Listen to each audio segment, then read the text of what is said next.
What's good, Backcourt Press family? I am Hunter Metnick. I have never done anything like this before, so I'm going to try out something new for the Backcourt Press YouTube channel that's just coming out, really. And we're going to be doing a nice little podcast by myself. I've been wanting to do something like this for a while. I just haven't really had, one, the motivation to do it, and two, I don't know how big of our following is or how successful this is going to be. But with Kenny Beecham, who's my inspiration for doing this, so big shout out to him. But with Kenny Beecham just creating his own podcast on top of the Through the Wire podcast, and me seeing how much success that had, I wanted to try it for myself and see how it would go if I just uploaded something me talking about basketball for maybe like 45 minutes to an hour. I'll create clips, hopefully post those to TikTok. But for now, I just kind of want to do my own thing and kind of do my own podcast. I thought a perfect way to start would be to react to the ESPN Top 100 NBA players. This is an NBA talk around here. That's what I want to do. That's what I want to get into. To start, a little bit about myself for people that don't know me or might be hopefully, like watching my content soon. My name is Hunter Metnick. I am a senior sport and recreation management major and communications minor at Temple University. Um, I have experience working with companies like ESPN, NBC, CBS as a runner for their broadcast, but I really want to get into the media side of sports. So hopefully I'm going to be able to be more consistent with this and post out my senior year and hopefully secure an internship and a job by the end of the year. But yeah, I'm a co-runner of the Backcourt Press Instagram page, as most of you guys will probably be seeing this on. My co-star is Zach Vinci, Syracuse senior at Newhouse, television, radio, and film. Awesome dude. You should go check out the Instagram if you haven't already.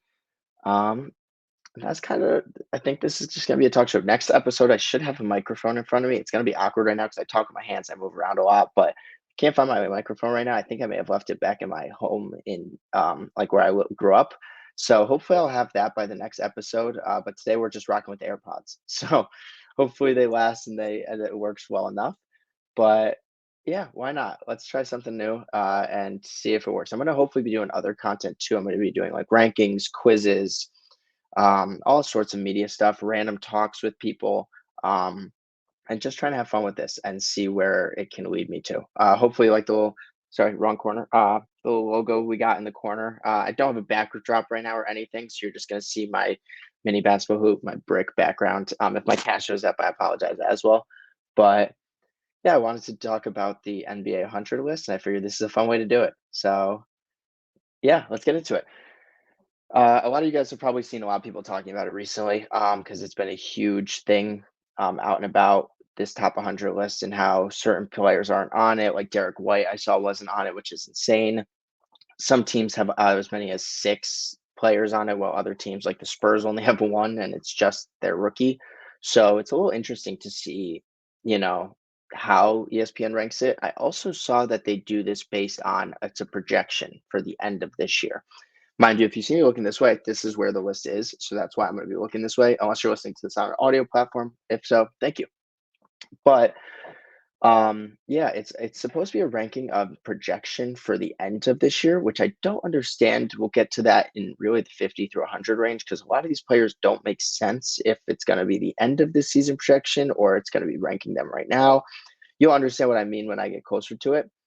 But yeah, let's get started talking about it. So they have Giannis at 1 and Jokic at 2. I understand it because the defensive side, and I think they're both like they're the top 2 players in the NBA, undoubtedly. I think they're in the rank, they're in like a tier of their own, those 2 players. I personally, after what Jokic just did in this playoff run, I would have Jokic number 1. But obviously we could say, 2 years ago when Giannis did it, we'd be putting him number 1. So it's very interesting to see Giannis at 1 though, especially after them losing to Miami in the first round. But his defensive upside over over Jokic is definitely what gives him that edge. Yeah, I mean, it says on Giannis joined Will Chambers, the only player in NBA history to average 30, 10, and 5 while shooting 50% from the floor. It's dominant. He's he's the most dominant player in the NBA. It's just, is he a better overall player than Nikola Jokic? After what Jokic did in the last playoff run, I can't say so. So personally, I would have Jokic 1 and Giannis 2. Yeah, that's kind of how I see it. At 3, they put Joel Embiid, and this is where my first big disagreement comes around for this list, as they have both Luka Doncic at 4, Steph Curry 5. I mean, I don't wanna go too in-depth because it's gonna be a long talk, about this whole list and everything, but we haven't seen Joel Embiid perform well in the playoffs. As the number 1 option on what's supposed to be a championship team now for a couple of years, he's had good construction around him, and he can't get out of the second round. And I'm not saying it's all his fault, he has put up these 30 and 10 games, 30 and 12 games, which have been good, but he just doesn't do it when you need him to. You get to like a fourth quarter of a Celtics game, and you want to see him just like get to the line, dominate the big men. And you see like Al Horford and Rob Williams being able to like not stop Embiid, but control his ability to dominate the game. And you don't want to see that from someone. We saw Jokic. We've seen Jokic for his whole career basically have that issue, right? Where people are like, okay, well, is his defensive liability as a center, since that's the most important thing as a center, is that holding him back from being the best player in the NBA? Well, now you have Embiid, who's great on defense, great on offense, can do it, just doesn't do it in the big moments. We haven't seen it. So having him 3, especially with the fact that the James Harden situation is going on, and we don't know how the Sixers are going to look next year. If this is supposed to be a projection for next year, I just don't see a world where Embiid's going to be 3. I don't see it, especially when you have a Luka Doncic at 4, who can't really. The team can't have a worse year than last year. They just can't. Dealt with all this defensive issues. You have Luka and Kyrie as a backcourt, but all that you don't know anything else about the rest of the team. So I would put personally, I'd put Luka 3, Curry 4. I might even put Tatum above Embiid if I'm being really honest here, because they have Tatum listed at 6. We'll get to him in a minute, but personally, I don't agree with the Embiid at 3. I got to see it in the playoffs. I got to see him dominate the playoffs, and until I see that, I cannot put him in the top 5. On the other hand, I think Luka, we've seen what Luka can do in the playoffs. He's dominated playoff series from the bubble all the way to recently. Obviously, they didn't make it this year, but we've seen what he can do when he is in the playoffs. Steph Curry 5. We all know who Steph Curry is. We all know how dominant of a player he is. I think at this current moment, Curry is a better basketball player than Luka. I could see, though, agreeing with this list, that by the end of the year, Luka will be higher in rankings than Steph Curry is. I think Luka's going to have a really big bounce back here. I think Luka and Kyrie are going to kill the West this year. I could see them being a top 5 seed. The only issue is there's also a world where they could literally miss the playoffs again, because that's how good the West is. So I'm interested to see how that works out, and who ends up, or how the Mavericks, who steps up for the Mavericks. Obviously, what you're going to get from Luka. You know what you're going to get from Kyrie. Who else? You have Josh Green in that starting lineup. Maxi Kleber was getting his minutes reduced last year. Dwight Powell was getting his minutes reduced last year. They brought in Grant Williams, which is obviously huge, but is Grant Williams going to be able to be Grant Williams in this offense? Is there just going to be a catch and shoot 3-point guy? Like, that's the issues I have. They drafted Derek Lively, who I think is he's a Clint Capella-esque center, in my opinion. He's an athletic freak who can get you an alley-oop, but he can also rebound really well. Maybe block a couple shots, but probably isn't a great impactful defender, but he can block shots. He's like early on Miles Turner. So I'm really interested to see who gets the minutes, who becomes that third star in this offense. I see Tim Hardaway Jr. unfortunately getting moved by the trade deadline if things aren't going well. I think he's the odd man out with his contract. I believe he's making upwards of 20 million, and for his offensive impact on a team that already has Luka and Kyrie, you don't need that. So I could see the Dallas Mavericks moving in a different direction. At the same time, I don't see Luka missing the playoffs again. I think this was a big thing that isn't going to happen again. So I like having Luka over Curry. I think both of them are currently and will be better than Joel Embiid next year, though. Let's move on to 6 and 7. You got Tatum at 6 and Durant at 7. Durant obviously is going to have his first full season playing with Phoenix. That just made a bunch of changes, bringing in Bradley Beal to be their permanent point guard. Obviously, they have Booker. They trade Ayton for Yusuf Nurkic and they have a bunch of depth now that they signed with their mid-level exceptions, like Eric Gordon, Grayson Allen, Bol, bunch of guys like that. I kind of like having Tatum over Durant as a projection for the end of the season. I think Tatum has proven himself a little bit more in recent years, especially on the defensive side of the ball. I think Tatum was the best defender on his team the year Marcus Smart won Defensive Player of the Year. I just don't think he gets credited because of how good offensively he is. We don't talk about how impactful of a defender he is too, and how much he can elevate his teammates when he's not scoring. I mean, we've seen him have like 6 assists a game for the past couple of years. The huge question that they say for him is his three-point efficiency. Averaged 35% on 9 attempts over the past 2 years. He needs to get that number closer to 40. I agree. I think, what are you going to take? You're going to take Durant's efficiency offensively, or you're going to take Tatum's defensive impact. It's up in the air. It's back and forth. Durant is also way older, so that has a big difference. But I don't think Durant's going to lose. I don't think Durant's going to lose a step this year by any means. I think he's still going to be efficient. I have no issues with if you say Durant or Tatum. I have no issues either way. Yeah, one thing I love, they put Shai Gilgeous-Alexander at 8. Love it. Absolutely love it. He made a huge leap last year. I could see him being an MVP talks this year if the Thunder can live up to the hype. Last year, the Thunder lacked defensive, anything defensively in their front court. They had Jeremiah Robinson Earl playing center for the majority of the season and rebounding. Those were their two biggest things. You bring in Chet Holmgren now, who after preseason has looked incredible. I could really see a world where this team is a top 5 seed in the West. If Shai can continue to do his thing, if Giddey can take a step from his 17-7-7 year, maybe average 28-7, could see a world where that happens too next to Shai. I mean, they have some of the best defensive wings and guards in the NBA because of their length and their ability to switch everything. And now that you're bringing in Chet, who's a smart IQ defender and can spread the floor for you at the center position, I think it's huge.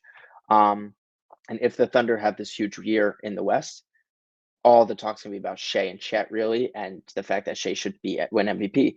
I mean, he averaged 31.4 points a game on 51% from the field. Incredible. His efficiency is going to carry. I truly believe that. I have no issues with this at all. They have LeBron 9 and AD 10, which I think is funny because, 2 Lakers in the top 10. And it's funny because just less than a year ago, they were outside the playoffs with these 2 guys on their team. Obviously, they had the Russell Westbrook issues, but 2 top 10 players and you're outside the playoffs is pretty funny. I think I've been very big on this. I think Anthony Davis is going to be an MVP talks this year. I think after this year, we'll be talking about Anthony Davis in the same level as Joel Embiid. I don't know about Jokic yet. I think Jokic is still a tier above, but I think it's going to be AD and Embiid. And I could see AD making a push for MVP this year. Everyone's been talking about, when is AD going to have his healthy season? When is he going to dominate the league like he can on both sides? I think Anthony Davis will win Defensive Player of the Year this year. I could also see a world where he wins MVP this year if the Lakers can dominate and if he can just stay healthy. That's literally all it is. If he can just give you 65 games this year, I don't see a world where he can't be in MVP conversations. I think he takes the jump this year over LeBron. It's insane that we're talking about a player going into his 21st season and as a top 10 player in the league. 21st season is incredible. They're saying he fell 3 spots from last year. He fell 3 spots at 38 years old. It's incredible that I don't want to mention LeBron because I still think he's a top, LeBron's not a guy where you put him at 9 and you're like, he should be higher or lower. It's the fact that we just need to acknowledge how great he is and has been, and the fact that he is even in conversations for the role that he is in. And we all know that come playoff time, you probably want LeBron over Shai. You probably want LeBron over a Tatum just because it's LeBron James. You know what I mean? So I love the spot at 9. I think Anthony Davis will overtake him there. But I do like the spot at 9. Now we're going to move on to the 11 through 50 range. Very interesting to have Devin Booker at 11. I don't hate it. It's just I have trouble putting a Devin Booker over Jimmy Butler because of what Jimmy's done over the past 4 years. Now, I'm not saying talent-wise there's anything wrong with putting Booker over Jimmy. I think Booker's a much more talented player than Jimmy. But Jimmy with Bam and no Tyler Hero and Kyle Lowry is basically your third best player, literally beat the Bucks, the Knicks, and the Celtics. It's hard for me to sit here and say he's not a better player than Devin Booker, who, although, yes, he was the 1 seed on that championship team, that team was, to me, much better constructed than the Miami Heat team was this past year with Tyler Hero out. So I would personally still have Jimmy at 11 and Book at 12, at 12. But it's a toss-up. A lot of people were mad about Anthony Edwards being 13. People are projecting this huge jump from him after Team USA, and I don't hate it. I think it's still a little high, if I'm being honest. I don't think he's better than Dame, who's at 14. I don't even know if he's better than Donovan Mitchell at 15 or will be. So I think it might be a little high, but I like that they're projecting this big jump from him. Um, and I hope he does make that jump. I think he's a great face. I see him as a Dwayne Wade-esque kind of player. I really hope that it stays that way. As I said, Dame 14, don't hate it. Bucks got two of the top 15 players in the league. Sounds about right. Donovan Mitchell at 15. I think he has solidified himself as the second best shooting guard in the NBA behind Booker. It used to be a conversation who was better. I think Booker's taken that, but Mitchell's not. Mitchell just plays differently, and that's why he's a little bit, behind D Book. Not anything worse than, not like it's not like he's worse. You know what I'm trying to say? Like Donovan Mitchell is still a fantastic player, great shot creator. It's just Devin Booker does what Donovan Mitchell does a little bit better on a nightly basis. So that's why you'd probably take Booker. They put Bam at 16. Bam has these games in the playoffs where you're like, dude, on the offensive side, just back him down or hit a shot. Like you just have these games with Bam where you just always want him to do more. I'm also huge on interior defense over defensive versatility. I understand that Bam is like one of the best free agent or free safety defenders in the league. He plays that Giannis role where he's able to roam the court, switch, guard the pick and roll. He can guard both the ball handler and the roller, everything like that. It's just there's sometimes where I want more from Bam, and especially during the regular season. Like what I know the playoffs is where it matters. To me, a lot of it was Jimmy. A lot of this run was Jimmy, and I don't think Bam. I think Bam is like he didn't get the credit from the GMs. I saw that. That's another topic for another day. But like I see like a Sabonis at 22. Personally, I'm taking Sabonis over Bam. I think Sabonis is a better player than Bam. I understand the defensive side. I think Sabonis is a better talent than him. I think like Kawhi Leonard at 24. We'll get to him, but I understand it because of the run that they made, but they were also the 8 seed. We have to remember that they also you know they had an incredible run, but is Bam really like almost closer to Anthony Davis than Anthony Davis is to Joel Embiid? I don't think so. That's kind of my point. Jamal Murray at 17. I don't hate it. It's just it's hard because his regular season numbers have never been great. He's never been an all-star in his career. So it's like obviously when it matters the most, is he performing 100%? Look what he did in the finals. 30 and 10 games back to back, average 10 assists in the playoffs or in the finals. Incredible run. I'm not denying that. But I'm someone who wants to see it more. And I got like you're playing with Jokic, right? I believe that if you insert a Tyrese Halliburton, a Jalen Brunson, a De'Aaron Fox into Jamal Murray's role, they can do very similar things, if not better in the regular season. Maybe not as good in the playoffs because Jamal Murray does take that next step in the playoffs. But I could see them doing exactly what Jamal Murray did throughout the regular season, if not better. So that's why I think Jamal Murray is a little high. I get they won the finals. I get it. But even when I was watching the finals, Jokic dominated. There's no questions about it. And I think the role Jamal Murray, he is in the perfect role for who Jamal Murray is. And I think that's really helping him out. Don't hate it though. I kind of like them putting respect on playoff ball because that is what matters the most at the end of the day is the postseason. So yeah, I like it. Kind of. Paul George, 18, and Jalen Brown, 19. I'm high on Paul George. I think Paul George can have a really good year. I think the Clippers hopefully will have their year where they're healthy. Jalen Brown at 19, I'm not a big fan of. I'm not a big Jalen Brown guy. Never really have been. I think that he commits a lot of turnovers in isolation. I think the Celtics kind of hide him and only allow him to play to his strengths, and then defenses in the postseason expose him and allow him to try and do these isolation situations where he's not good. He needs to be a secondary guy in the NBA. He is great secondary guy because Tatum is a great first guy, but I don't understand him getting the largest contract in NBA history. Obviously, you have to give it to him as a Celtic guy, but I don't think Jalen Brown is a guy that's a top 20 player in the NBA, personally. Same thing with number 20, Karl-Anthony Towns. I don't think that I think, we tried to put him in this. We had issues with him as a center because of his defense. Then we put him to power forward. We have issues with him on the perimeter. Where are we going to put him then? Like I see the Knicks looking to trade Mitchell Robinson for him or, insert Cat into their starting lineup as a center. But it's like defensively, you're going to have Julius Randle and Cat as a front court. They're getting killed defensively. So that's where I'm like, okay, where does Cat fit on a championship team, right? Because I'm looking above, I see a Tyrese Haliburton. Tyrese Haliburton can be a 1 on a championship team. Above that, you got like Kawhi Leonard, number 24. He can be the 3 on a championship team. Like these guys play their roles, and it's like, where does Cat fall into that? I think Cat's going to get moved this year, and I think people are going to realize that Cat isn't all that we thought he was. Personally, 37% 3-point shooting is his lowest since his rookie campaign. He missed a lot of the year last year playing next. Rudy didn't get to like really have a good feel next to him. It's just they have the Timberwolves having 13 and 20, and I don't think that they do yet. I don't think that they do in Cat. I think Anthony Edwards will make that step to a top 10 player soon, but I don't see Cat being the guy in that feel. Tyrese Haliburton at 21, love it. He got his opportunity, made the most of it. He's an absolutely incredible basketball player. 2010 machine, doesn't turn the ball over, doesn't make mistakes, can shoot the ball well, plays good defense, can steal. There's not much bad things I have to say about Tyrese Haliburton. I would love to see him with a secondary star. I don't think that like the team constructed is able to compete yet. I hope Jarris Walker can turn into that, but right now I don't see Tyrese being a number 1 on a championship team. So I hope Indiana figures that out.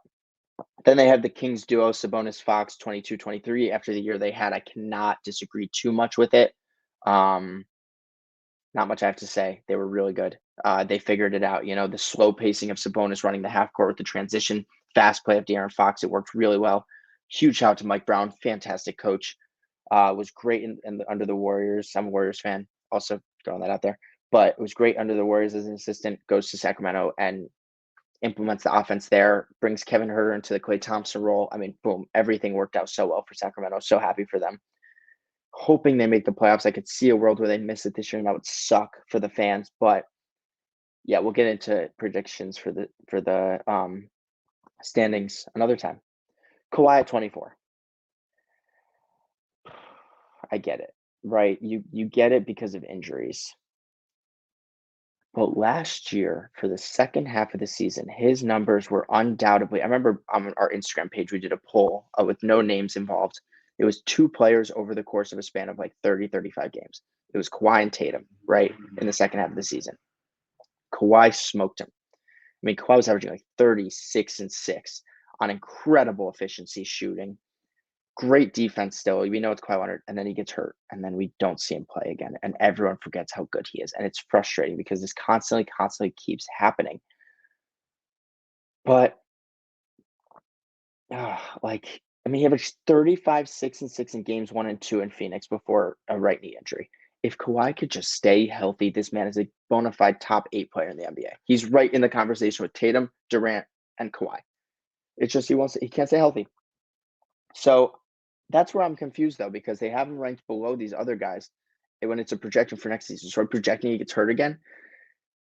I mean, you probably can. I get it, but I really hope it doesn't. Pascal 25. I think it's a fair spot for Pascal. Good player. Never gonna be a number 1 on a championship team. They need Scotty to take that leap if they want to do anything, but I kind of like 25 for Pascal. 26, Drew Holiday. They really, really value perimeter defense in this list, I've noticed. I don't think perimeter defense is that important personally. Like, I don't think Marcus Smart was deserving of Defensive Player of the Year that one year. I think Drew Holiday, the Bucks will be okay. They will really be okay because of the fact that they, even though they lost Drew and they picked up Dame, their defense isn't going to get that much worse because of the fact that Drew Holiday's gone. They still have Giannis running that free agent, or I keep saying free agent every time. I'm sorry, free safety role. They still have Brook Lopez inside. I don't think their defense loses that much, as people are making it out to be. Drew Holiday, though, on the Celtics, makes them one of the best defensive team in the NBA currently. You have him, Jaylen Brown, very good defensive player. I talked about his offense earlier, but very good defensive player. Tatum, very underrated defender, and Kristaps, who had a great year last year defensively. I think this team is the team to beat out east. We could talk about that another time. Them versus the Bucks, which is going to be a legendary Eastern Conference Finals. Hopefully, we get it. Give me the sorry, my apologies. Give me the Celtics. But Drew Holiday 26, I like it. Might be a little high, if I'm being honest. 27, Brandon Ingram. Don't hate it. I think he had a good year last year. 48, 39, 88 splits. great. Brandon Ingram's going to be a guy that hopefully doesn't lose like touches when Zion is fully healthy. Warren Markin 28, it's crazy because he was unranked last year. I think Utah's going to be the worst team in the NBA this year. If I'm being honest, I think they're going to be worse than Portland. My apologies. I think Utah's going to be the worst team in the West this year. I think Keontae George and Walker Kessler are going to dominate, and I think Lowry's the perfect guy next to them. Jordan Clarkson's a great guy next to them. I think Sexton's going to be the odd man out. I think they're going to run with Keontae George more than people realize. But I can't hate on putting Markin in here. I think Markkinen's in a good spot. He's not better than number 29 being Trae Young. I get Trae Young gets all this, terrible talks about himself or like about him in the media because of his efficiency. That was really bad. And I agree. But Trae Young is going to prove this year, and when the Hawks are like a 5-6 seed, why he's still good. They lost John Collins. They finally got that they got their scapegoat out of the way. Now let's see what Trae Young can do. Number 30, they have Paolo at 30. I can't hate it. Watching him in preseason, he has looked dominant. 3-level scorer, can do everything on the court you want. Him and Franz Wagner look great. Markelle Fultz looks good. They need that center of the future. I'm hoping they get that center soon. I don't think Wendell's their answer. But I love Paolo. I think he can make the jump. Would I have him better than Jaren Jackson Jr.? Yeah, I would. So I like ESPN for this, especially since it's a projection, right? They're projecting for next year. So I do like that. Jaren at 31. Jaren's going to have to take that step for Memphis to be in consideration this year because of those 25 games Ja's missing. They need Jaren to dominate those 25 games. They need to see him be a 3-level scorer, dominate the post, still dominate inside. Jalen Brunson at 32. That's my thing. I don't think Jalen Brunson is 15 spots lower than Jamal Murray is. I think it's a different situation. Jalen Brunson this year as the first full-time point guard was incredible. Career high in assists across the board, even 41% from 3 on 5 attempts. He was so good this year. I can't even. I would love to just sit here and talk about Jalen Brunson for a while because he was so good, exactly what the Knicks needed. I think RJ's the odd man out sooner rather than later, with the Knicks trying to make a big push. But Jalen Brunson's in New York to stay, and he's their point guard of the future. Best point guard they've had in years. Mikal Bridges, 33, can't hate on it. Rose 16 spots from last year. Average 26.1 points with the Nets, which would have ranked 16th in the NBA. I think he's going to stick around that 24 to 26 range in points per game this year. I think they're going to be a playoff team, and that is well deserving of 33. Once again, though, it's like, is Lauri Markkanen better than Mikal Bridges? I don't think so. I really don't. I think Mikal's a better player. It's just we haven't been able to see enough of it, so people don't realize it. So, yeah, I like that. Kyrie at 34. You cannot sit here and tell me that if Kyrie Irving was playing with Jokic in the Nuggets offense as opposed to Jamal Murray, he wouldn't do exactly what Jamal Murray did, if not a better job. I believe that. I think Kyrie is that great and that talented of a player where he's deserving of a top 20 spot. And I think that will be shown this year. There's no way to have a guy like a Jalen Brunson or a Trae Young over Kyrie, especially with Kyrie allowing himself to play off the ball. It's a huge thing that people don't talk about in the NBA is off-ball presence. Kyrie should not be the 34th best player in the league. 61.3% true shooting last year on 27 points a game. That's all I need to say, especially playing off the ball for most of it. The question is, can Irving impact winning in Dallas? Irving was not the issue last year. Let's get this out of the way. So, yeah, John Morant, 35. They're projecting those 25 games are going to make a huge, thing. He was 9th last year, dropped 26 spots. He's still a top 15 player in the NBA. He's right there with Devin Booker's of the world, with the Jimmy Butlers of the world. It's just the fact that he's missing 25 games. So I get it right now, 35. By the end of this upcoming year, he's going to be right back into top 15 spots. Darius Garland, 36. I like it. I think he's lower than all the point guards we mentioned, but I think he's probably better than the majority of the ones we will mention, like Bradley Beal next. Bradley Beal, they have him as a shooting guard. I think he's going to play a primarily point guard role this year. I think he's right now sitting 37. I think next year he's going to fall to the 60s range, not because he's a worse player, because of the role that the Phoenix Suns are putting him in. They're putting him there to be the primary point guard. And I think, why you do that? Because Devin Booker is a great scorer and Kevin Durant's a great scorer. So why would we take away our two best scorers because we have another good scorer? Let him play make, let him control the game. Bradley Beal's a great player. I'm excited to see him in a uniform that's not Washington for the first time. But yeah, I think this is a fair rating for Booker or for Bradley Beal right now. I just think it's going to fall by the end of the year. Zach LaVine, 38. I would personally take Zach LaVine over Beal and not over Garland, but I would take him over Beal. That's really all I have to say about LaVine. And then I think DeMar's 39. DeMar was 28 last year. He's entering his final season final season of his contract with the Bulls. DeMar's gonna be a guy that's gonna average 24 until he doesn't. Like that's the only way I can explain DeMar. He's such a great player, such a great mid-range shooter, such an efficient player. It's just Chicago's ceiling is so low because of their big three that I can't predict him being higher than 39 again in his career. Evan Mobley, 40. If this is a projection, I would have Mobley and Paolo right next to each other for completely different reasons. Evan Mobley is going to be an Anthony Davis-esque player where he's going to impact winning on the defensive side of the ball. And like I would have Evan Mobley above Jaren Jackson Jr. as a projection for next year. I think his defensive versatility is incredible. He's got that Bam Adebayo versatility, but he's got the interior defense of Anthony Davis when he wants to. Get Jared Allen off the Cavs and let this man run center, please. That's all I have to say. 41, Klay Thompson. I can't agree. As a Warriors fan that watched like 90% of their games last year, he was such a shot chucker and didn't impact our winning at all that I can't. I mean, obviously, he has those games, right? It's Klay Thompson. He has those games where he just lights it up, but his defensive side was not good. He wasn't good defensively. People are like, oh, he made the most threes in the league. He also attempted the most threes. Let's not act like he was super efficient on them. So I just don't. His defensive impact isn't there. They have Tyrese Maxey at 42. I think Tyrese Maxey is going to be like tiers above Klay Thompson at the end of this year. They have James Harden at 43. No matter where Harden is, as long as he's playing basketball, he's a better player than Klay Thompson. Julius Randle at 45. I skipped over CJ McCollum at 44. I think CJ is going to have the same year that CJ always has, which is like 20 and 6. That's really all I have to say about CJ. Julius Randle at 45. Randle, to me, is a better basketball player than Karl-Anthony Towns. And that might sound crazy to a lot of the people, but Julius Randle in the same amount of time has made more All-NBA, like over the past couple of years, has made like 2 All-NBA teams, average like 26, 10, and 5. His numbers are incredible. Like, I get he had that bad year last year, but Julius Randle, when you watch the eye test tells you Julius Randle is not a good basketball player. That's what the eye test shows you, is that he's just weird looking.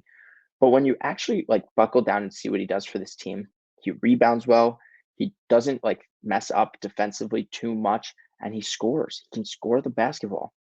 So I see him as like right in the same tier as Karl-Anthony Towns. I put them in the same tier. So to see them 25 spots difference is surprising me. Chris Middleton, 46. If he can stay healthy, it's a good spot. But if he can't, then he's going to drop even more because he's getting old. Victor Wembanyama at 47. My projection is that he's in Defensive Player of the Year talks. He averages over 20 points a game. He averages upwards of 10 rebounds a game, and he leads the league in blocks. So with that being said, he's probably going to be top 30, in my opinion, by the end of the year. LaMelo Ball at 48. His injury, people are forgetting how great he was last year when he was playing. I remember Prize Picks had his line at like 4.5 threes every game, and he would still hit the over. So don't get me started. Like, he's incredible. I would probably put him in the same tier as I'd put him above CJ. I'd put him ahead of Harden, who are 44 and 43. Put him ahead of Klay at 41. I'd put him ahead of Zach LaVine at 38. I'd have him ahead of Bradley Beal. I'd probably put him ahead of Darius Garland even at 36. So I think he jumps a whole 10 as long as he can stay healthy. And if Charlotte can do anything, I mean, they've been so bad. But DeAndre Ayton, 49. Jared Allen, 50. I'm not going to speak on them until I see where other centers are ranked in the rest of the top 100. So now let's go to the rest of it. Number 51, Aaron Gordon.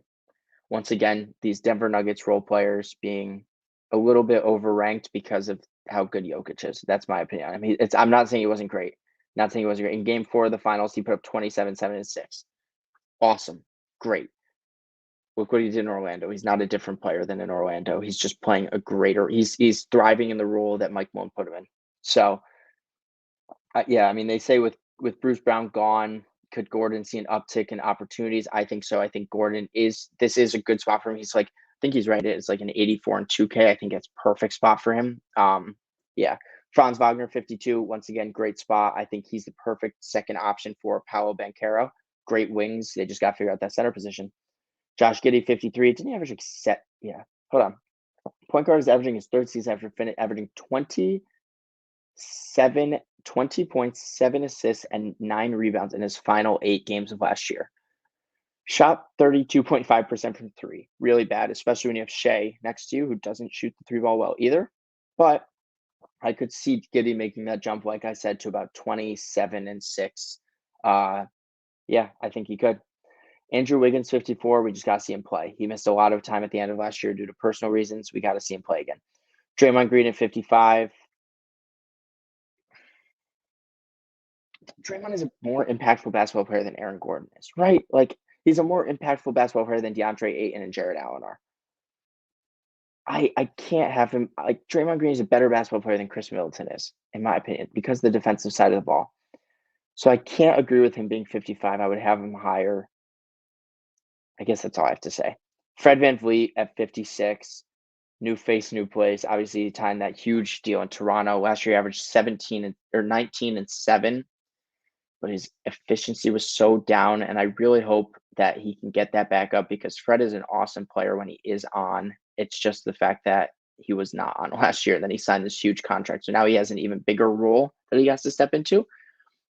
But at the same time, if he struggles, I think Amin Thompson can do really well. So I see him at 56. I think he's going to be lower next year. Zion at 57. Zion's going to be top 20 next year.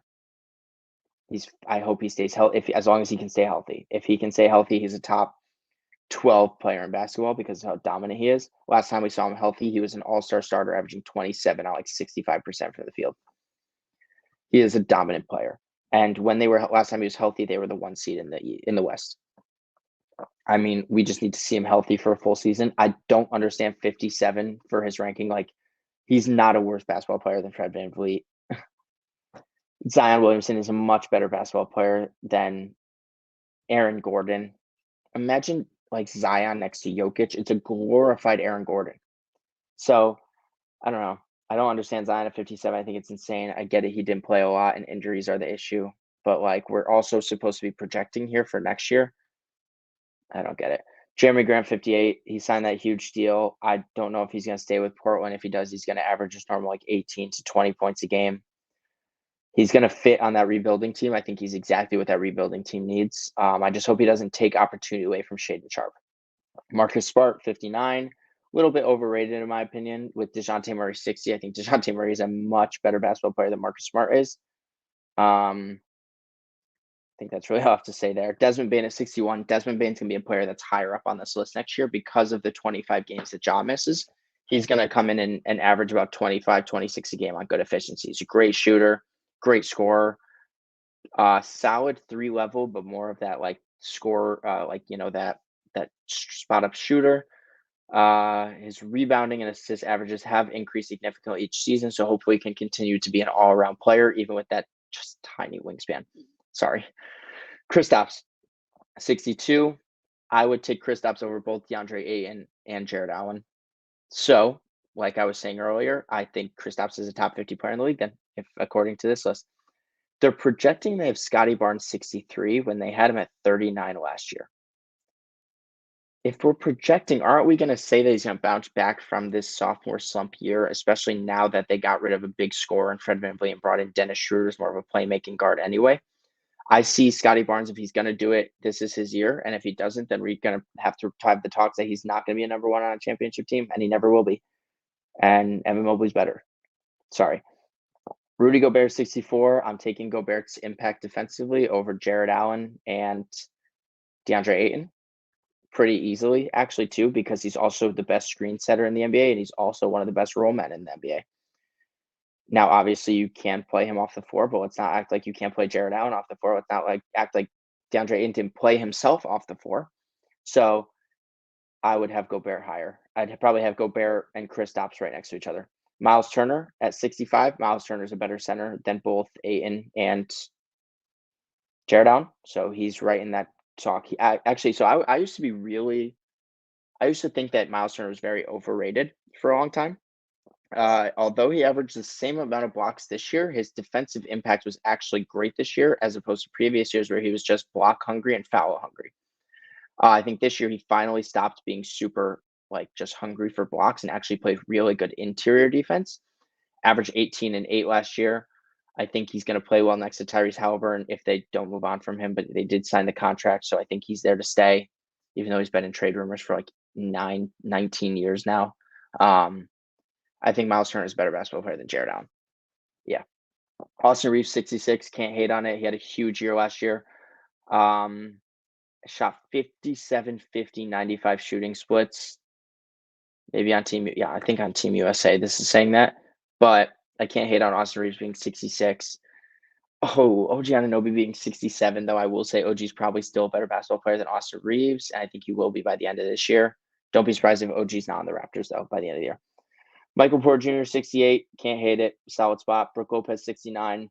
I think he's going to fall off a little bit because he's not going to be shooting as much, but he's still gonna get blocks. They're going to be scared of Giannis, so he's going to get the easy blocks. Don't hate it. But like Walker Kessler, 70, I would project that Walker Kessler has a better year than Brook Lopez this year. So I'd probably put him over Brook. RJ Barrett at 71.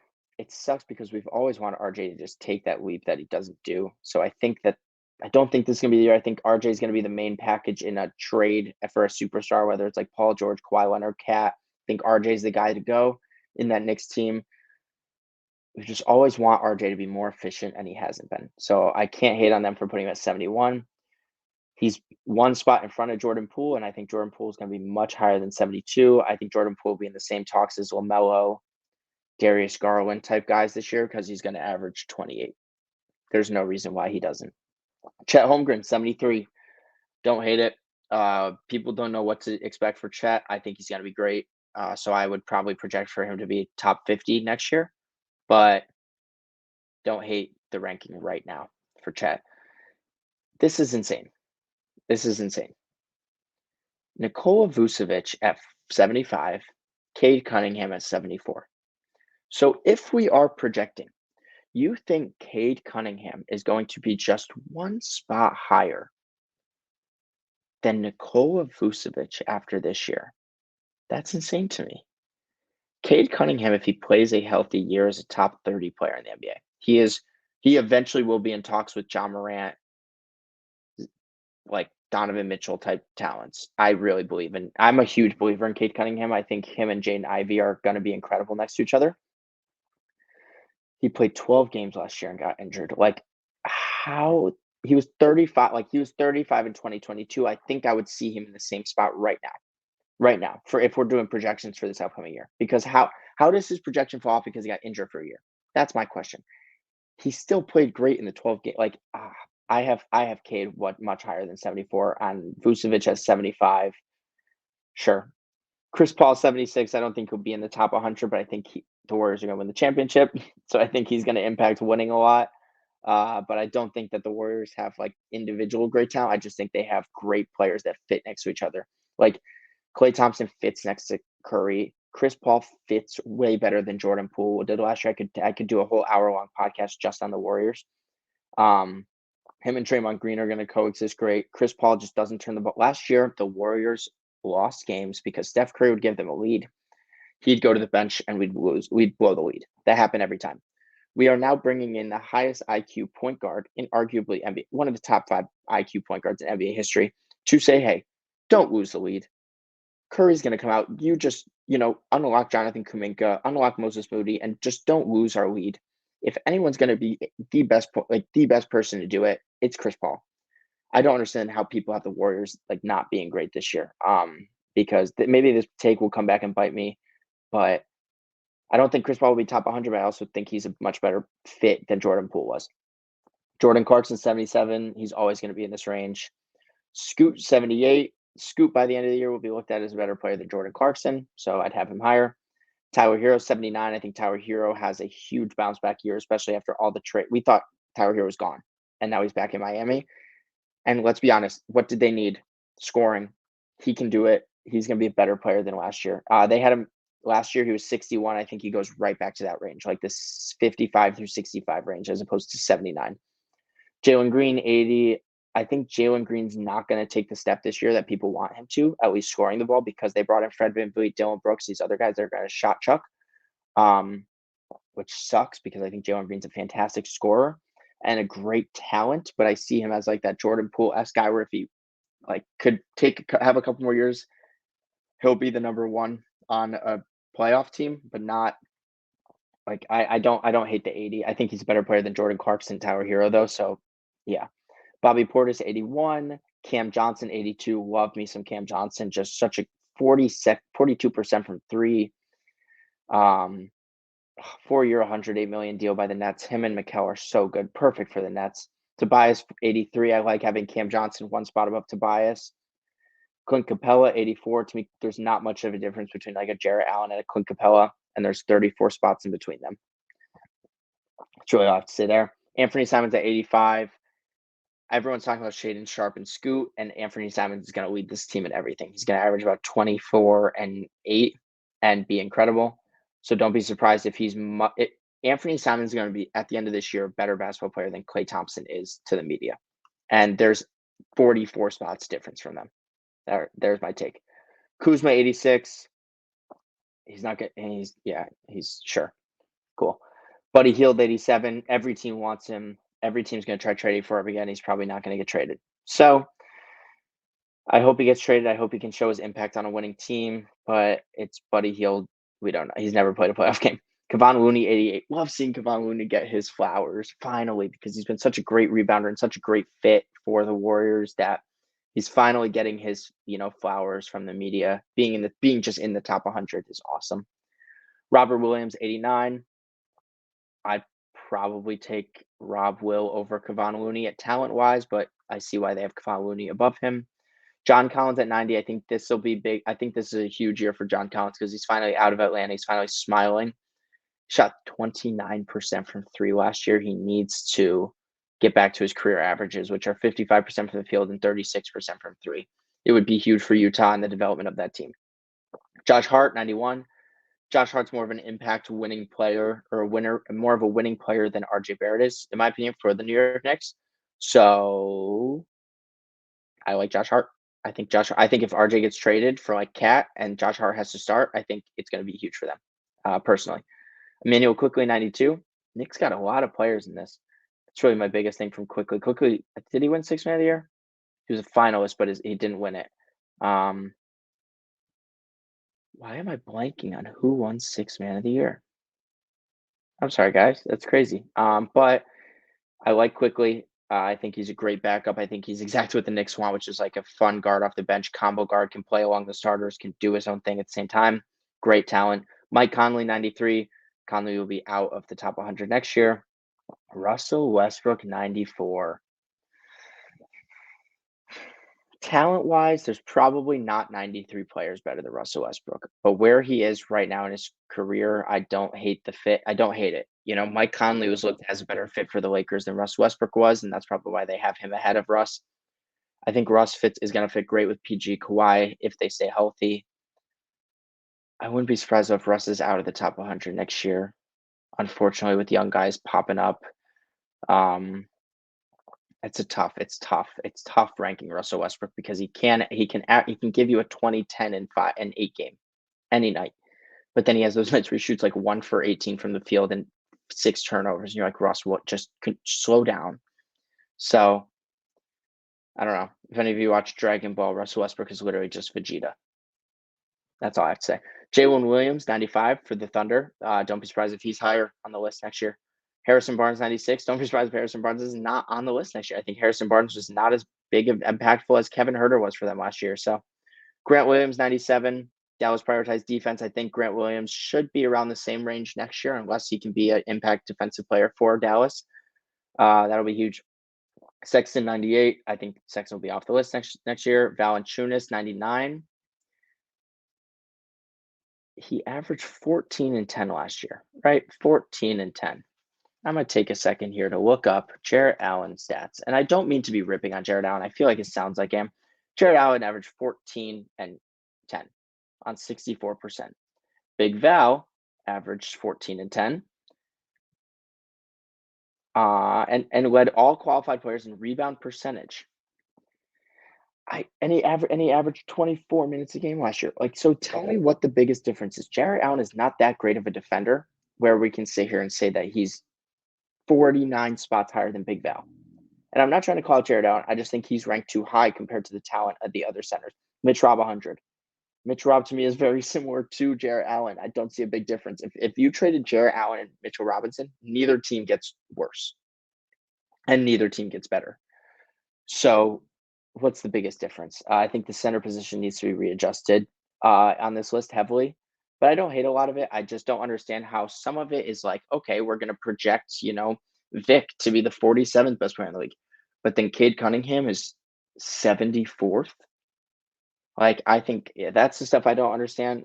I also don't like how they're projecting injuries to injury-prone players. Injuries can happen to anyone in any given year. So I don't like that they're doing that and putting guys like Kawhi at 24, Zion at 57. They are both top 20, top 15 talents, and you should do this you should do these rankings especially if it's a player rankings for the 23-24 season. You should do it as if everyone's healthy. Unless it's a John Morant situation where he's out 25 games, So that's my biggest thing.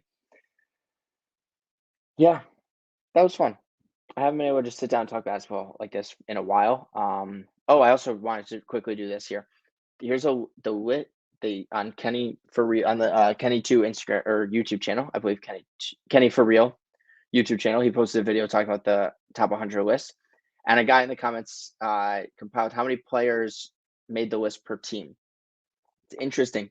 Knicks had 6, Warriors had 6, Bucks, Blazers, and Jazz. Isn't that crazy? Blazers and Jazz had 5 players each, and yet they're both supposed to be like bottom tier teams. But yet a team like the 76ers has 4, the Thunder have 4, the Lakers only have 3.